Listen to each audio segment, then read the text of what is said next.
નમસ્કાર દર્શક મિત્રો, હું છું રૂપલ લુણેચિયા. સંપૂર્ણ ન્યૂઝમાં આપનું સ્વાગત છે.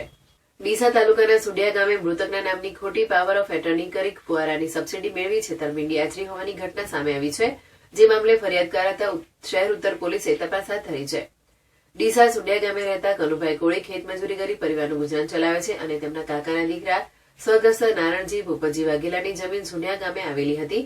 તેઓ અપરિણિત અને નિસંતાન હોવાથી મનુભાઈ અને તેમના અન્ય 3 ભાઈ બહેનો વારસદાર છે.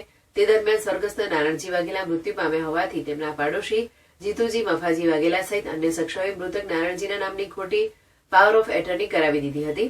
આ ટોળકીએ સનુભાઈ સહિત તેમના ભાઈ બહેનના ખોટા સંમતિપત્રક બનાવી જીતુજીએ જીજીઆરસી કંપનીમાંથી સબસિડીવાળા ફુવારા પણ મેળવી લીધા હતા. જે અંગે સનુભાઈને ખબર પડતા તેઓ ડીસા ઉત્તર પોલીસ મથકે લેખિતમાં ફરિયાદ આપી હતી.